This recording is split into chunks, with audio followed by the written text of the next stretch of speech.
यह कहानी है हज़रत सुलेमान अलैहिस्सलाम की, जिन्हें अल्लाह ने ऐसी हुकूमत बख्शी थी जो न किसी को पहले मिली और न बाद में। एक दिन हज़रत सुलेमान अपनी विशाल सेना का मुआयना कर रहे थे, जिसमें इंसानों और जिन्नों के साथ साथ हवा में उड़ने वाले परिंदे भी शामिल थे। अचानक उनकी नज़र एक खाली जगह पर पड़ी। उन्होंने पूछा, हुदहुद कहाँ है? वह मुझे नज़र क्यों नहीं आ रहा? कुछ ही देर बाद हुदहुद वापस आया और एक ऐसी खबर लाया जिसने इतिहास का रुख मोड़ दिया। उसने बताया कि वह सबा नाम की एक सरजमीन से आ रहा है, जहाँ एक बहुत अमीर मलिका बिल्किस हुकूमत करती है, लेकिन वह और उसकी कौम एक अल्लाह को छोड़कर सूरज की पूजा करते हैं। यह सुनकर हज़रत सुलेमान ने अल्लाह का शुक्र अदा किया और फौरन एक खत लिखा। उस खत में उन्होंने मलिका बिल्किस को गमन छोड़कर एक अल्लाह की इबादत करने की दावत दी।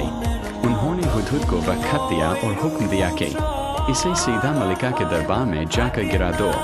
हुदहुद ने ऐसा ही किया।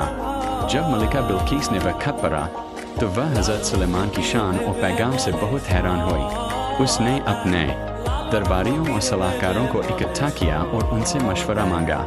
काफ़ी सोच विचार के बाद यह तय हुआ कि हज़रत सुलेमान की ताकत का अंदाज़ा लगाने के लिए उनके पास कुछ पेशकीमती तोहफे भेजे जाए। जब मलिका बिल्किस तोहफे लेकर हज़रत सुलेमान के दरबार की तरफ सफ़र पर निकलें तो हज़रत सुलेमान ने अपने दरबारियों से एक सवाल किया। उन्होंने पूछा, तुम में से कौन है जो मलिका बिल्किस के यहाँ पहुँचने से पहले उसका शानदार तख्त मेरे पास ले आए? एक जिन ने कहा कि वह दरबार खत्म होने से पहले ले आएगा, लेकिन किताब का इल्म रखने वाले एक शख्स ने कहा कि मैं पलक झपकते ही उसे हाजिर कर सकता हूँ। और पलक झपकते ही मलिका का भारी भरकम और कीमती तख्त हज़रत सुलेमान के महल में मौजूद था। जब मलिका बिल्किस वहाँ पहुँची और अपना तख्त देखा तो उसकी हैरानी की कोई इंतहा न रही। वह समझ गई कि यह किसी इंसान का नहीं बल्कि अल्लाह के नबी का मोजिज़ा है।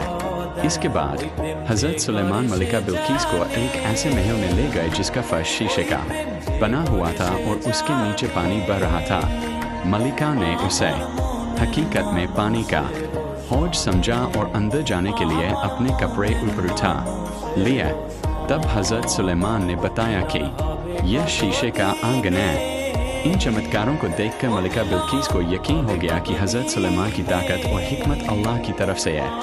उसने फ़ौरन अपनी गलती को तस्लीम किया, सूरज की पूजा से तौबा की और ऐलान किया, ऐ मेरे रब, मैंने अपनी जान पर जुर्म किया और अब मैं सुलेमान के साथ उस अल्लाह पर ईमान लाती हूँ जो सारे जहानों का रब है। इस तरह एक चलिया के जरिए हिदायत का नूर सबा की सरजमीन तक पहुँच गया।